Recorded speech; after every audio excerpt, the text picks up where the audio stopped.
Bonjour, bienvenue dans cette présentation qui va nous aider à comprendre une période vraiment essentielle de l'histoire de France, et même du monde, le XXe siècle. Ensemble, nous allons explorer les grands conflits qui ont profondément marqué cette époque. Surtout, nous allons voir comment ces événements ont façonné, petit à petit, la France que l'on connaît aujourd'hui. C'est très important, car comprendre cette histoire, c'est vraiment une clé pour mieux comprendre les valeurs, les institutions et la société française actuelle. Alors, pour avancer de manière claire dans cette période qui est assez complexe, on va suivre un fil chronologique, c'est-à-dire dans l'ordre des événements. On va commencer avec la Première Guerre mondiale, ensuite on verra comment, pas à pas, chaque événement a entraîné le suivant, menant d'une guerre à l'autre. Et puis on terminera sur la manière dont on a tenté de construire un monde nouveau, un monde de paix. C'est cette histoire que nous allons dérouler ensemble. Commençons donc avec notre première grande partie, la Première Guerre mondiale, qu'on appelle aussi la Grande Guerre. Mais avant même de parler des combats, il est vraiment crucial de comprendre comment était la situation en Europe juste avant 1914. Quelles étaient les grandes puissances à cette époque et surtout, comment étaient-elles organisées entre elles ? Il faut imaginer qu'avant 1914, l'Europe était un continent rempli de tensions. Les grands pays ne se faisaient pas confiance et pour se protéger, ils avaient créé deux grands systèmes d'alliances militaires. C'était un peu comme deux équipes. D'un côté, il y avait la Triple Entente, qui regroupait la France, le Royaume-Uni et l'Empire de Russie. De l'autre côté, on avait la Triple Alliance, avec l'Empire allemand, l'Empire austro-hongrois et l'Italie. Le principe de ces alliances était simple. Si un pays membre d'une alliance était attaqué, tous ses alliés devaient obligatoirement venir l'aider et entrer en guerre à ses côtés. Cela a créé une situation extrêmement dangereuse, un peu comme une poudrière où le moindre petit conflit local pouvait, par le jeu des alliances, dégénérer en une immense guerre européenne. Et c'est précisément ce qui s'est produit. L'événement qui a tout déclenché, celui qu'on appelle souvent l'étincelle qui a mis le feu aux poudres, a été un assassinat. Le 28 juin 1914, à Sarajevo, l'héritier de l'Empire d'Autriche-Hongrie, l'archiduc François Ferdinand, a été tué. Cet événement a été le détonateur. L'Autriche-Hongrie a accusé la Serbie et lui a déclaré la guerre. Immédiatement, le terrible système des alliances s'est mis en marche. La Russie, alliée de la Serbie, s'est mobilisée. L'Allemagne, alliée de l'Autriche-Hongrie, a déclaré la guerre à la Russie, puis à la France. Par un effet domino, en quelques semaines, la quasi-totalité des grandes puissances européennes a été entraînée dans un conflit généralisé. La guerre elle-même n'a pas été uniforme, elle a évolué en plusieurs phases bien distinctes. Tout au début, en août 1914, on a assisté à une guerre de mouvement. Les armées se déplaçaient très vite, lançaient de grandes offensives pour essayer de gagner rapidement. Mais cette phase n'a pas duré. Très vite, les armées se sont retrouvées bloquées face à face et le front s'est stabilisé. De la fin de l'année 1914 jusqu'au début de 1918, on est alors entré dans une phase terrible et inhumaine, la guerre de tranchées.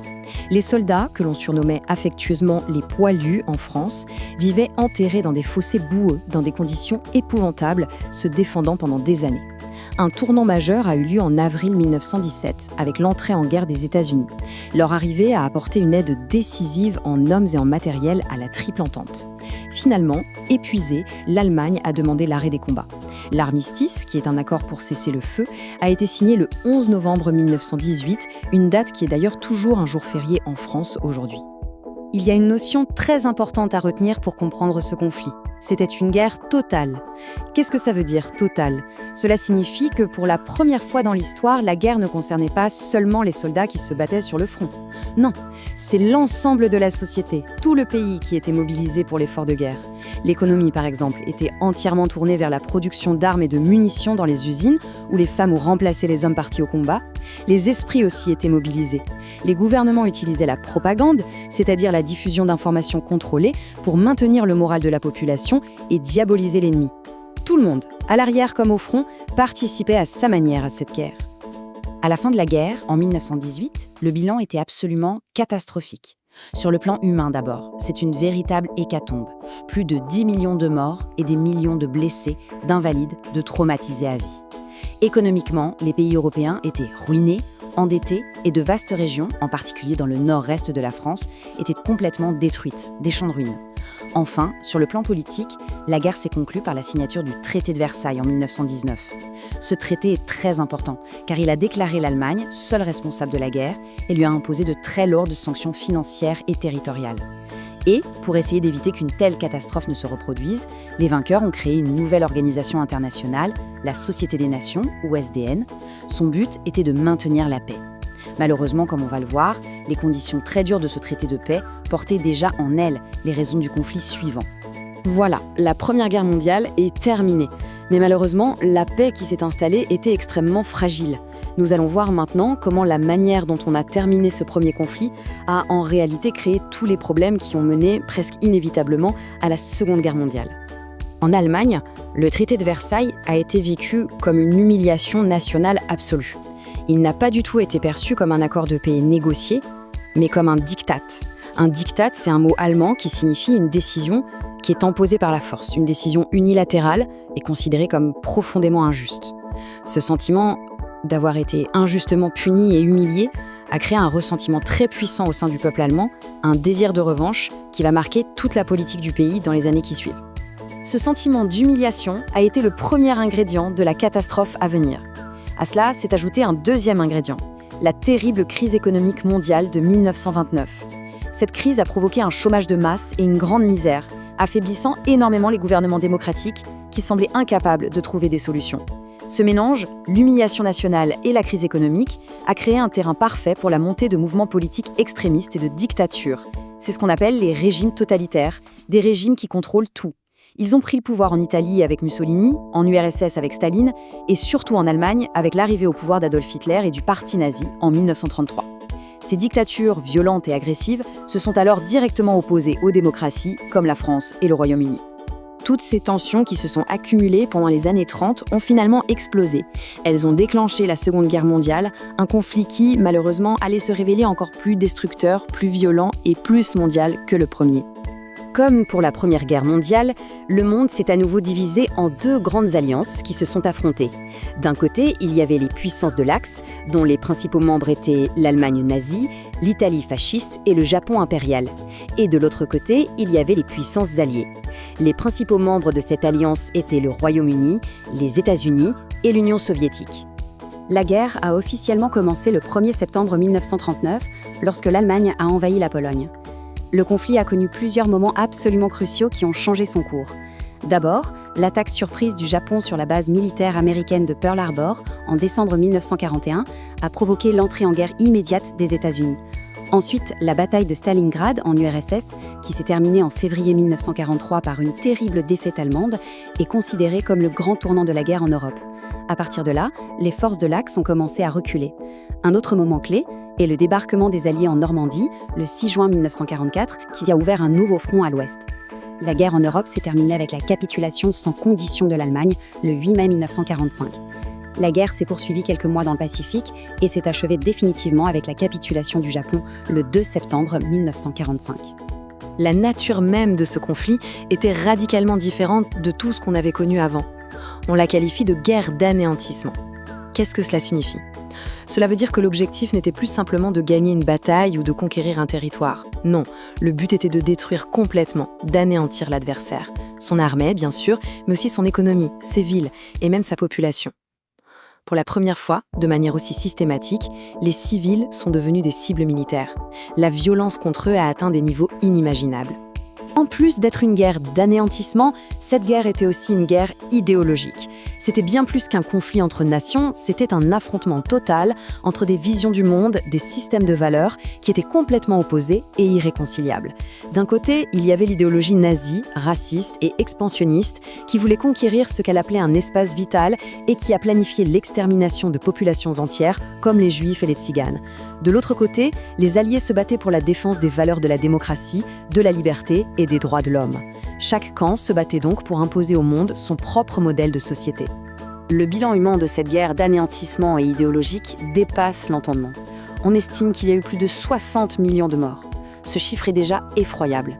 Mais ce qui est encore plus choquant, c'est que pour la première fois dans un conflit majeur, la majorité de ces victimes n'étaient pas des soldats, mais des civils. C'est une échelle de mort et de destruction qui reste sans précédent dans toute l'histoire de l'humanité. Après avoir vu le cadre général, concentrons-nous maintenant sur la situation très particulière de la France. Après sa défaite militaire, très rapide en mai-juin 1940, le pays a été plongé dans l'une des périodes les plus sombres, les plus difficiles et les plus complexes de toute son histoire. Après cette défaite brutale, le gouvernement français a signé un armistice avec l'Allemagne le 22 juin 1940. Les conditions de cet armistice étaient très dures. Le pays a été littéralement coupé en deux. Une frontière intérieure, appelée la ligne de démarcation, a été tracée. Au nord de cette ligne, c'était la zone occupée, contrôlée directement par l'armée allemande, incluant Paris. Au sud de la ligne, c'était ce qu'on appelait la zone libre, qui n'était pas occupée par l'armée allemande au début et où s'est installé un nouveau gouvernement français. Cette division du territoire a très vite entraîné une division politique et morale profonde au sein des Français. On peut dire que deux France se sont alors opposées. D'un côté, il y avait le gouvernement officiel, installé dans la ville de Vichy, en zone libre. C'est le régime de Vichy, dirigé par le maréchal Pétain. Ce régime a mis fin à la République et a établi un État autoritaire et antisémite. Surtout, il a fait le choix de la collaboration avec l'Allemagne nazie, en l'aidant par exemple à arrêter les Juifs ou en envoyant des travailleurs français en Allemagne. Mais face à ce choix de la collaboration, une autre France a refusé la défaite et l'occupation. C'est la résistance. Inspirée par l'appel lancé depuis Londres par le général de Gaulle le 18 juin 1940, des hommes et des femmes ont organisé un combat clandestin, secret, contre l'occupant allemand et le régime de Vichy. Leurs actions allaient du sabotage à la transmission de renseignements. Ces différents groupes de résistance ont ensuite été unifiés par une figure héroïque, Jean Moulin, au sein du Conseil national de la résistance. La fin de la guerre, en 1945, n'a pas seulement signifié la fin des combats et la libération. Ce fut aussi le point de départ d'un effort immense, mondial, pour reconstruire un monde en ruine. Et plus important encore, pour essayer de mettre en place de nouvelles règles, de nouvelles institutions, pour que jamais une telle catastrophe ne puisse se reproduire. Dans l'immédiat après-guerre, plusieurs décisions majeures ont été prises. D'abord, l'Allemagne, jugée responsable du déclenchement de la guerre, a été divisée en 4 zones d'occupation gérées par les principaux vainqueurs. Ensuite, un acte de justice internationale sans précédent a eu lieu, le procès de Nuremberg. Les plus hauts dirigeants nazis encore en vie ont été jugés pour leurs crimes, notamment pour crimes contre l'humanité. Sur le plan mondial, pour préserver la paix future, on a créé une nouvelle organisation, l'Organisation des Nations Unies, l'ONU, en 1945. Mais un nouvel équilibre mondial s'est très vite dessiné, marqué par une nouvelle tension majeure, le début de la guerre froide, une opposition idéologique et politique entre les deux nouvelles superpuissances, les États-Unis et l'URSS. En Europe même, un projet absolument fondamental a vu le jour. Un projet né directement des ruines de la guerre. L'idée était simple, mais révolutionnaire, rendre une nouvelle guerre entre les nations européennes, et en particulier entre la France et l'Allemagne, non seulement impensable, mais matériellement impossible. C'est le début de la construction européenne. Elle s'est faite de manière très pragmatique, par la méthode des petits pas. Ça a commencé en 1951 avec la CECA, la Communauté européenne du charbon et de l'acier. L'idée était de mettre en commun la production de ces deux matières premières, qui sont essentielles pour faire la guerre. En les gérant ensemble, on créait une solidarité et on empêchait un pays de se réarmer en secret. Ensuite, en 1957, le traité de Rome a créé un grand marché économique commun. Petit à petit, ce projet s'est approfondi pour devenir en 1992, avec le traité de Maastricht, l'Union européenne que l'on connaît, avec une citoyenneté européenne et plus tard, en 2002, une monnaie unique pour beaucoup de pays, l'euro. La Seconde Guerre mondiale a aussi eu une autre conséquence majeure. Elle a beaucoup affaibli les grandes puissances coloniales européennes, comme la France et le Royaume-Uni. Cela a accéléré un grand mouvement mondial qui était déjà en germe, la décolonisation. Partout dans le monde, les peuples colonisés ont réclamé et fini par obtenir leur indépendance. Parfois, cette transition s'est faite de manière pacifique, à travers des négociations. C'est le cas par exemple pour la plupart des pays d'Afrique subsaharienne, qui faisaient partie de l'Empire français et qui sont devenus indépendants en 1960. Mais dans d'autres cas, malheureusement, l'indépendance a été obtenue au prix de guerres longues, violentes et douloureuses. Pour la France, les deux exemples les plus marquants sont la guerre d'Indochine et la guerre d'Algérie. Pour conclure, il est vraiment essentiel de comprendre que toute cette histoire, bien qu'elle puisse sembler lointaine, n'est pas du tout figée dans le passé. Son héritage est vivant, il est partout autour de nous aujourd'hui. Les grandes organisations internationales comme l'ONU, la construction de l'Union européenne qui définit notre quotidien, les valeurs de la République française qui ont été réaffirmées après la guerre, les débats sur la mémoire, toutes ces réalités actuelles sont les conséquences directes de cette période de conflit. Comprendre ces événements, c'est donc se donner les clés indispensables pour comprendre le monde et la France dans lesquels nous vivons maintenant.